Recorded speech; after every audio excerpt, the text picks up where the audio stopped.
Alright guys, so this time on the KCCR we're going to be going over something vastly different from the usual substance that I have. Typically, and generally speaking, I go over I've been going over MMOs. I didn't intend to make it seem like I'm biased and sticking towards that direction of stuff, because I'm not. It's just that character creation is readily available via the MMO genre. So this time we're going to switch it up. We're going to get something a little less that and a little more calm. Lord of the Rings, The Battle for Middle-earth 2.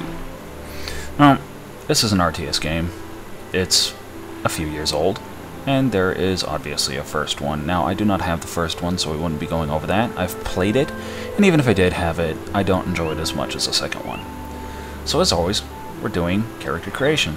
So we'll jump right into it. Now, before we do though, we have some basic tutorial-based stuff. War of the Ring, you've got your typical solo play stuff, multiplayer, and then you've got your options, which really don't matter. Custom settings, so we're going to click My Heroes.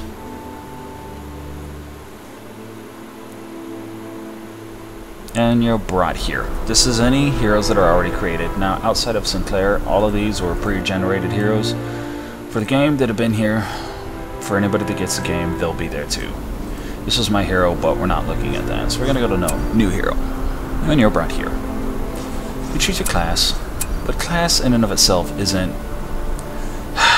so it's hard to say. Like, okay, Wizard is a class, but then you've got this, which is Elf. So it's not necessarily a class in the traditional sense of the meaning. It's more just class and race. You're going to have to think of it that way. Because Dwarf and Elf as a class doesn't make sense. But you've got your Heroes of the West, which I believe Aragorn is one, maybe? I don't know. The chick that beat the Witch King is one. I know that. You've got your Elves, which are, well, Elves. You're Wizards. Now, there's 3 different versions of this. Elves just have male and female elf. Okay, you've got your Wanderer, which I believe is what Gandalf is. You've got these guys, the Avatars. I think Saruman is one. Not sure. Then you got your Hermit, which I also don't know what that is, but I don't know. You got your Dwarves. Yeah, Dwarves. Then you've got your Servants of Sauron, which are like your Orcs, your Trolls, your Urks, your Urkai, and then you've got your Corrupted Men, which are pretty much your Asians, Middle-earth. Alright. That being said, we'll go ahead and just click on Gondor Captain. Now, you notice you have some stats down here. 54454. Then on the Elves, it's all different depending on who you choose. These aren't relevant right now. Don't worry too much about that. Male and female have the same. You'll be changing that in a little bit. So we're going to go ahead and click Next. And you're brought immediately to the customization aspect of the character creation for this. Okay?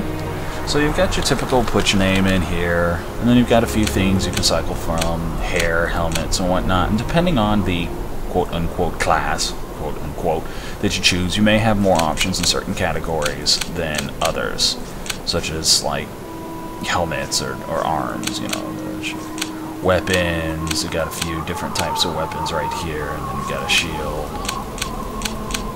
A few different types. Nothing's, well, you know, nothing uber fancy in it. You can spin the dude around. You got your leg stuff, and you have the ability to change the 3 palette color settings of these guys. So, I mean, and depending on the outfit you choose, it'll have a different, you know, it'll look different. So you got that. You can also hit randomize and all sorts of nonsense like that. So we'll hit Next. Now here you're brought to the status. Go ahead and ignore that 200 right there. I'll explain that in a little bit. You've got your armor, power, health, heal rate, and vision. These are, as it's an RTS, it is pretty much as simple as that. Your armor is all-encompassing.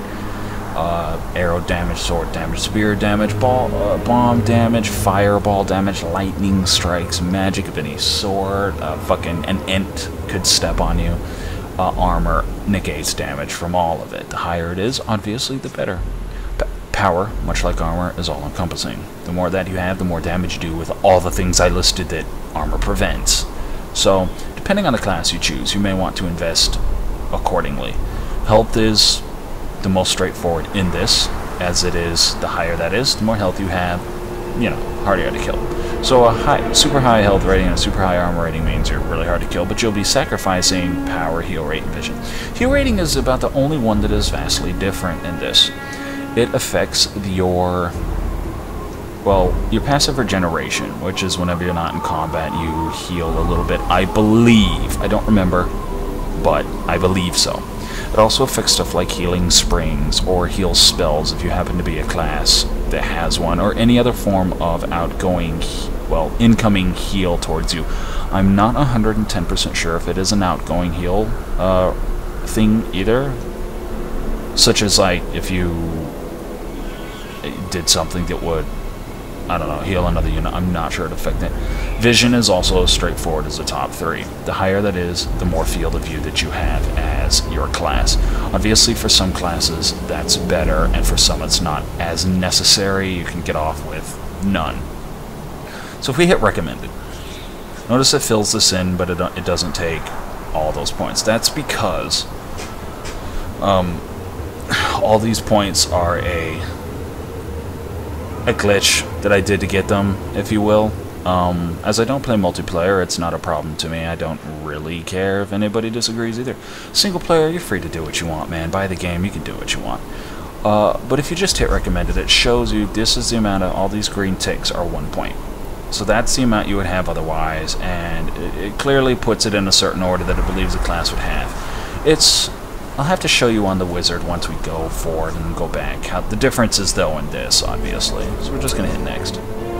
This is where it gets interesting for your hero's customization aspect for this. As it is an RTS, I feel that it's interesting in and of itself to have this many options, because usually for RTS, there's like nothing. And the few that do have any form of hero customization, they're either MOBAs, such as like Warcraft or Dota or League, or anything like that, but that's not real customization. That's just upgrades to a pre-existing hero.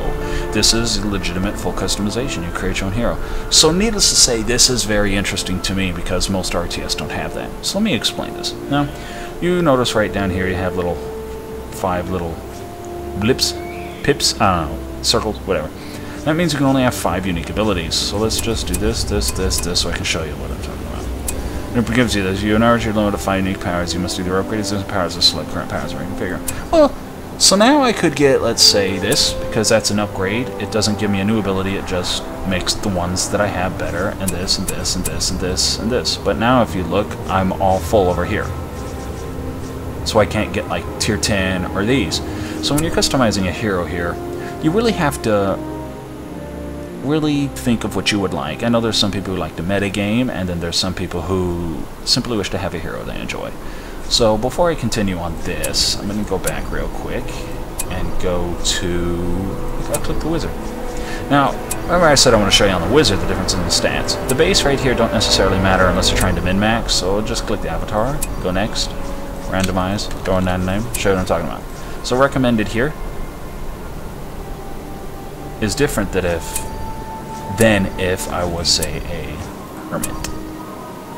Randomize, draw some letters for a name, and recommend it. So it's different because these are supposed to be different things, but you can still customize them. It just pretty much determines the base here. So if you want to capitalize on health, there you go. You start with the one with the higher health. But either way, now it doesn't affect these. All 3 wizards will have access to the same, I want to call them talents and or powers, but really they're powers. Okay, some of these are good and some,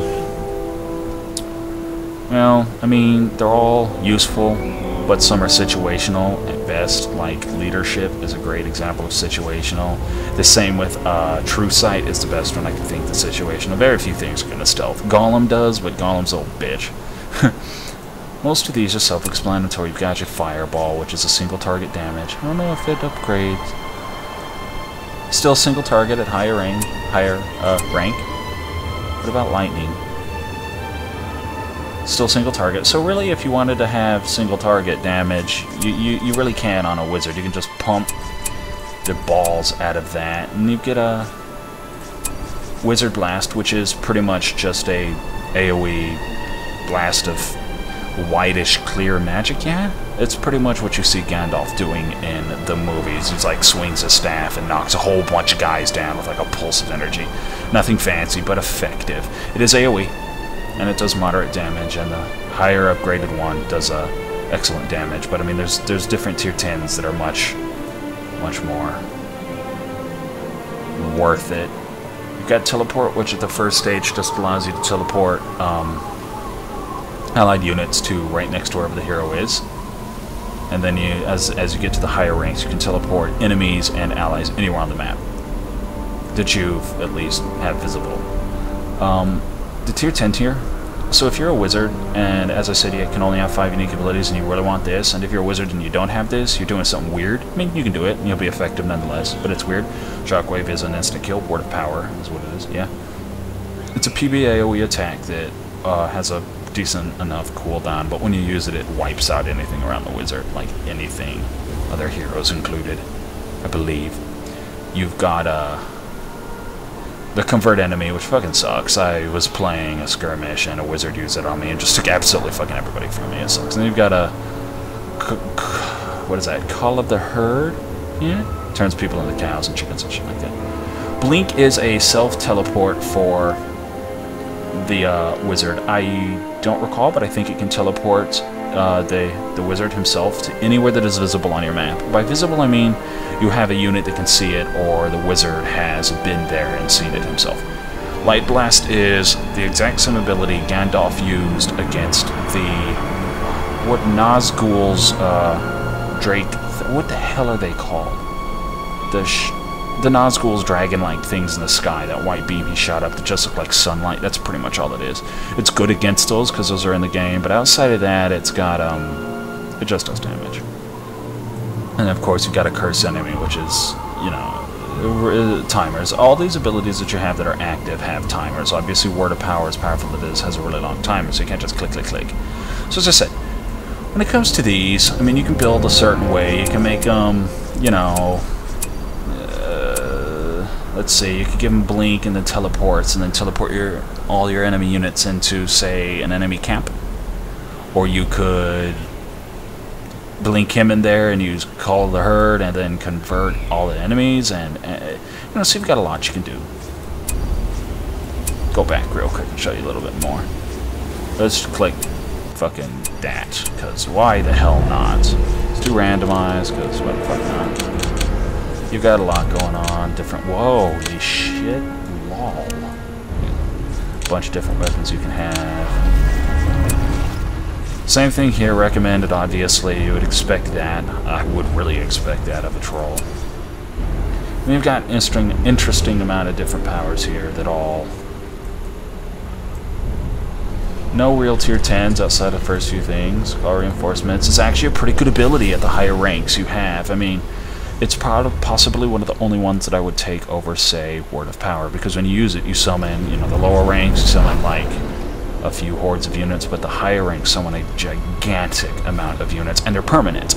So it's not use it, gain guys, they last for 10 seconds, and they vanish. No, they're there. That's it. They're there. And then you've got a small bomb, which does a shit ton of damage.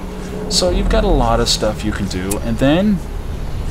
Now, these points... I went to explain, as I said, there is, for single player stuff, I don't very much care if you do it. You can modify your any files, I believe, to give yourself more points. I've played this game a lot, and it came to the point where I just wanted a wizard who was just good at everything, because I've done so much. I'm just like, man, this guy, it's the whole roleplay scenario. Create a backstory, a super high tier wizard who's spent years and years studying stuff. He's gonna have decent high stats, because who says a wizard has to be an old man with a frail body? Who says that has to be? Alright, so you've got that. Just don't do it for multiplayer and you're good to go. Now, another interesting thing you can do here, and I'm going to hit cancel on this create and go to my guy right here, is powers. Now, if you noticed when I was on that troll, poison attack and the bomb... do I have a bomb test? I don't have a bomb test. The poison attack was part of the orcs and the trolls and the Isengard guys. The servants of Sauron, I believe. Yeah, self-heal is an elven thing. Yeah, you can... I don't really want to call it a cheat or a glitch. You can create a character and end up choosing stuff. You just have to, like, create a character to lead and then select another character real fast type of scenario. So it's glitching. But as I said, it went in with the mindset of, I want a wizard who knows how to do things. Why can't a wizard have a poison attack? What? I mean, it's a wizard. It's poison. Why can't it have a self-heal? I mean, elves are the only one with it. So you can do that. Just, if you're doing land type multiplayer and your friends are okay with it, by all means, fucking do it then. Otherwise, you know, don't cheat. Don't go on multiplayer with it. But either way, that's the character creation aspect of this. But I'm going to explain some other stuff about this real quick, because it still ties into your hero. Alright? So solo play. Good and evil campaigns are your typical perspectives of Lord of the Rings. You play the good campaign, you start off with the hobbits and Frodo, and you meet the what the hell do they call it in Lord of the Rings? The Fellowship. You meet the Fellowship. You go out, take the ring to, you know, Mordor, yeah, etc. And the evil campaign is from the aspect of Saruman and Sauron and everybody there, Isengard and whatnot, and you know, their perspective.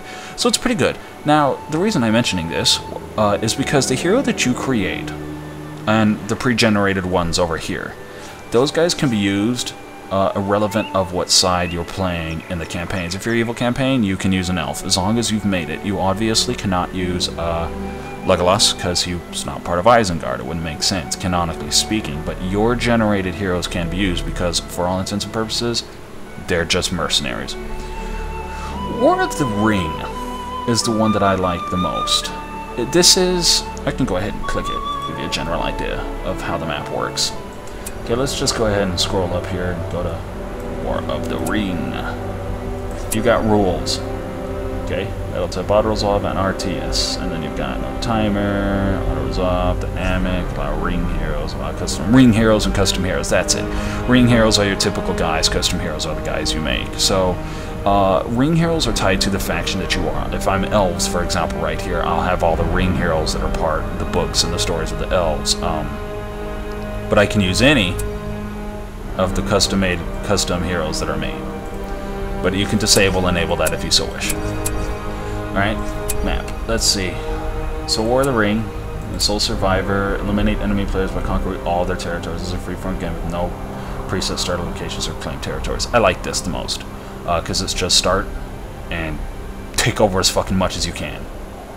And that, to me, is amazing. As I said, you can always set auto-resolve and RTS. So this is turn-based and or auto-resolve and or RTS. By that I mean, when you're branching out to take a land, okay, you have chess pieces that represent your units, heroes as well as typical units like a group of archers. And you move them to a location, you try to take it. And on the world map you can actually, let's see if I can just do this real quick to show you. All players must be starting locations. Let's go ahead and put random. All players must.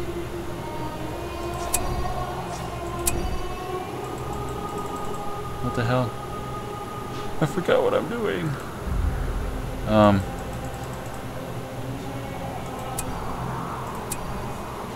Okay. Oh. Right. I'm choosing areas. There we go.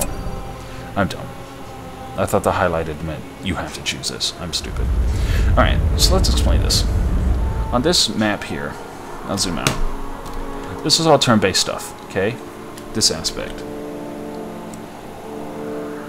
This shows where that guy is going to move his guy to. You can see, obviously.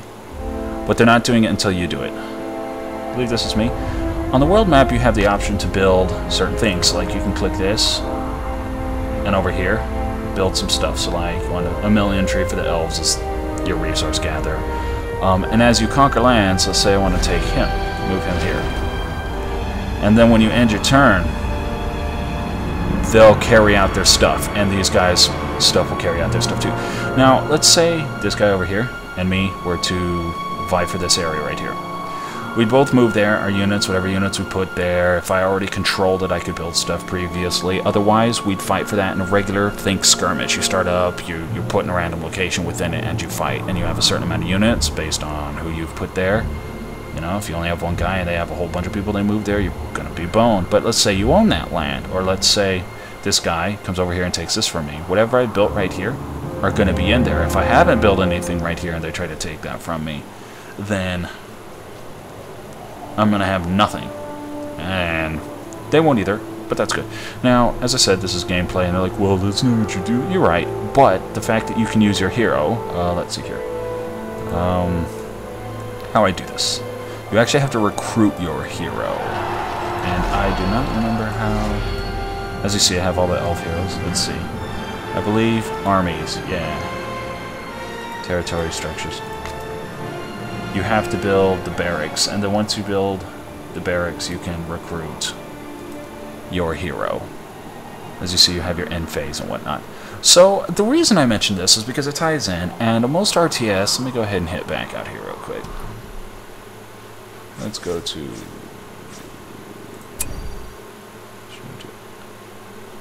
We'll hit no, just in case that exits the game, I want to be sure. Alright, so the reason I mentioned this is because you have your hero, and most RTS don't allow you to fully customize a hero or a character, an avatar to represent you, if that's what the kind of person you are, represent a friend, if you want to make a friend, whatever, in their game. And the few that do are either really, really old or really, really bad. And when I say few, I mean you can count them on one hand. They're not many. You have a lot of turn-based that'll do that, but it's not the same. So, because you can make your own character, I find that it's worth mentioning the gameplay and all this stuff because it involves that character. To me, I love RTS. I find that as of the recent years, not a whole lot of them have been being made that are interesting. And I'm not talking about MOBAs like StarCraft and Warcraft and stuff like that. To he his own, but I'm not good at things like that. RTS, on the other hand, I fucking love. Okay, I just love that stuff. I guess StarCraft isn't a MOBA. I guess I'm thinking Dota. Exclude my stupid shit. It's fairly early in the morning. Either way. As I said, the thing about this, let's hope this doesn't end. Okay. Alright, let's go to the main menu. Yeah, I get it. Okay. Main menu. There we go. Now, I can't give this a rating like I've done in my other videos of DCO and Terra and stuff like that because it doesn't meet any of the criteria that I use for my rating system, and that's not a bad thing in itself. What am I going to compare it to? Am I going to compare this character creation to fucking Skyrim? That's not fair. That's not fair at all. So I'm not going to give it a rating. I'm just going to say yes or no. Is it good or bad? I find this to be great. It's fantastic. How many RTS... If you're an RTS lover and you want a complicated RTS that has a variety of units, a variety of factions you can play, and the ability to create a hero, you're not going to find many more than this. So, Lord of the Rings, Battle for Middle-earth 2, everybody. Give it a shot. If you like it, you like it. If you don't, you don't. Thank you for watching, and as always, I'll try to get more videos out for you. Thank you.